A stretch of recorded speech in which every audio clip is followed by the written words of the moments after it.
Hey guys, my name is Nora Franche, and welcome to the podcast Grateful Blessed Mess, daily reflections for those in the 12 steps. I am a fellow 12-stepper and certified mindset coach, and I am here to introduce you to the value of mindset coaching in your 12-step journey. So if you feel like you are stuck in the steps, if you're slipping and sliding with your abstinence, mindset coaching may help you as it did me, and you can find me at catholicmindsetcoaching.com. These episodes are meant to invite you in to consider the truths of 12-step wisdom and to join in the very real struggle of living them in action. I hope that it feels almost like a mini meeting, and I invite you to contribute your own share on the Grateful Blessedness Facebook group to keep the discussion going. My comments are based on my own experience, so feel free to take what you like and leave the rest. But my hope is to encourage you on your own daily 12-step journey. As they say, you cannot stay clean on yesterday's shower. So without further ado, let's begin.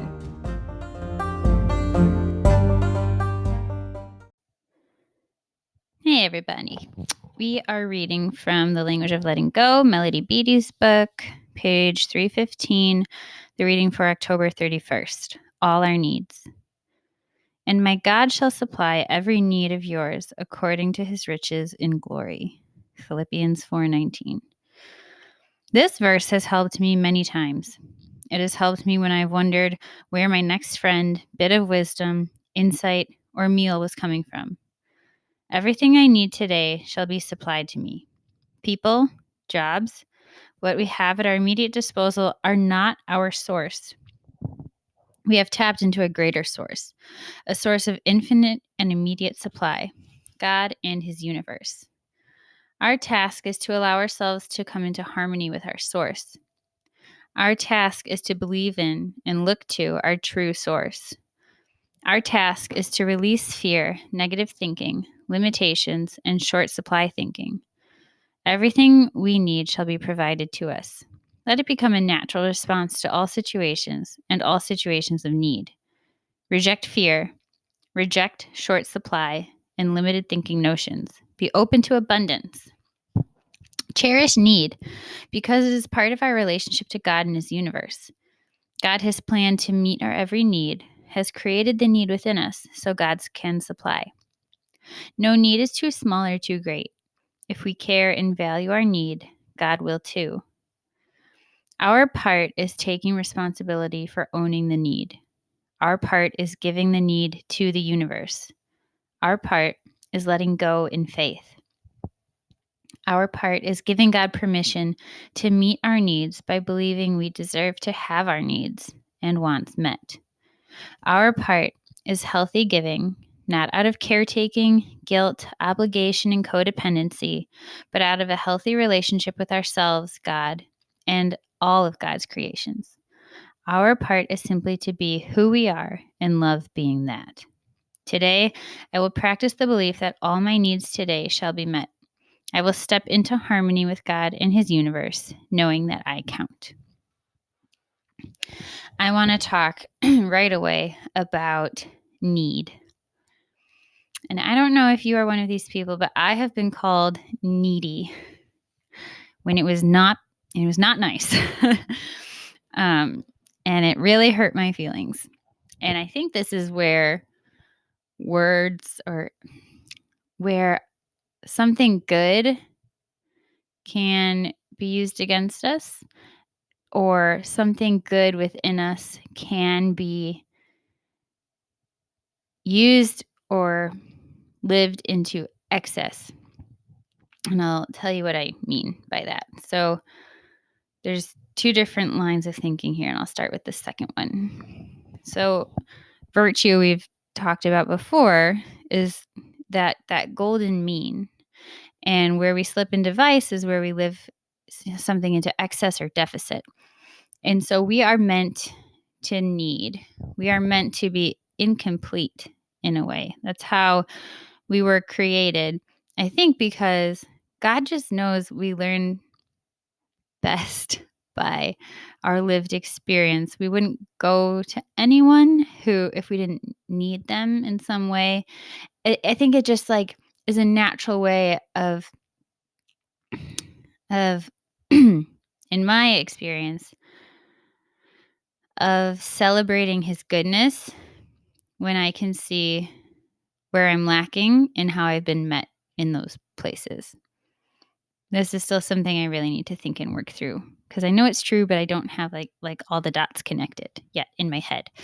But we are made in an incomplete way. We need things.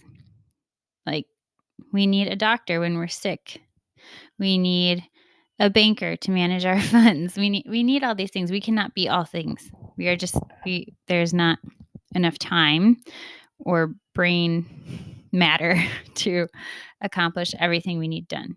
And so it's beautiful when society works together to, complete the need.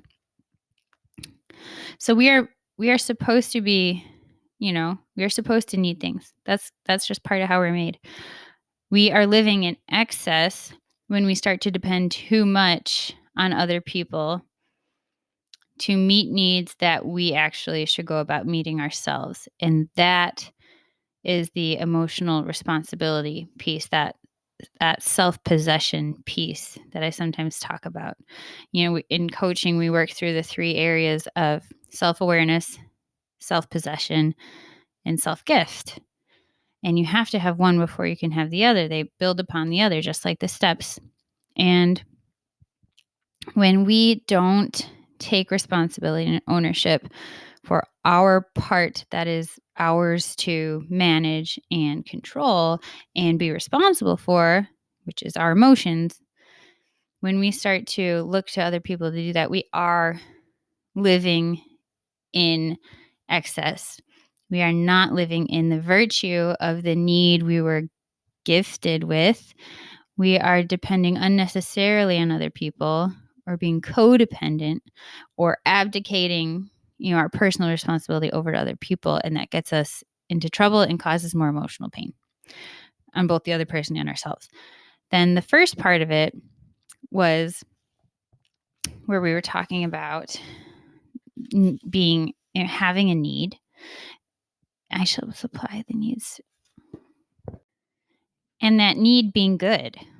It is good because it keeps us open to other people. It keeps us from being an island. And there are all sorts of philosophical and theological implications to many parts, one body kind of a thing, and just the beauty of community. And I think part of the reason why community is so appreciated is because there's this interdependence where we can all acknowledge that we do have needs. We can all acknowledge that we can't meet all the needs that we have. And so that's kind of what the fellowship is too. It meets that need of community. And that's a good need. And it actually makes us so much stronger. So need can get us into trouble if it's lived in, I talked about excess, but also the deficit of I don't need anybody. So those are the 2 extremes of I need you to do things for me that actually I'm supposed to be doing for myself, or I don't need anybody. And then that virtuous mean is needing appropriately and being open to other people's help and acknowledging and admitting where you don't, where you are without, where you have lack, and that where other people can fill in. And you also get to do that for other people in your own turn. And so we want to lean into that virtuous mean of what it is to need and see it as good. This is something good within us. It is how we were made, and it is meant to bring us into community. And in community, we are stronger. We are stronger as a sum of the parts than as an individual part. And that is beautiful. It is something that I know, like, I can get frustrated with. I should be able to do this. I shouldn't need help, or I don't want to have to ask for help, or like I'll do something less well because I don't want to go to the trouble of asking someone who knows better for help. That's a common thing I fall into. Let me know. Think about it. Is there something in your life, somewhere in your life, where you see need as like repulsive in some way, where you kind of turn up your nose at an area of your life that you have need? And where can you start to see that as a gift because it's bringing you into community? Think about it. If something comes up and you want to share it, share it. or just for your own benefit. Think of something, an area in your life where you don't have everything you need, and so you need to depend on another, and that is a blessing. With that, I pass.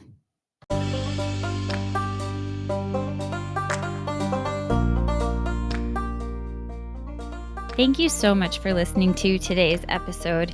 If you feel that mindset coaching could help you on your 12-step journey, please feel free to reach out and find me at catholicmindsetcoaching.com. But more than that, it's important to me to give listeners like yourself a place where you do not need to feel alone on your 12-step journey. And for that reason, I've created a Facebook group. It's called Grateful Blessed Mess. And it's a place where listeners can go to add their own commentary on the share for the day, in addition to my own, and for us just to have a conversation or start a back and forth where people can find support in their 12-step journey. This is not a replacement for 12-step work. This is something outside of the 12 steps. It is simply something that has a heart for the 12 steps and those who are in it. And so, welcome. If you are here, chances are you may also be a bit of a mess. And I hope that you can learn to find some gratitude in the blessings that have come from your messes.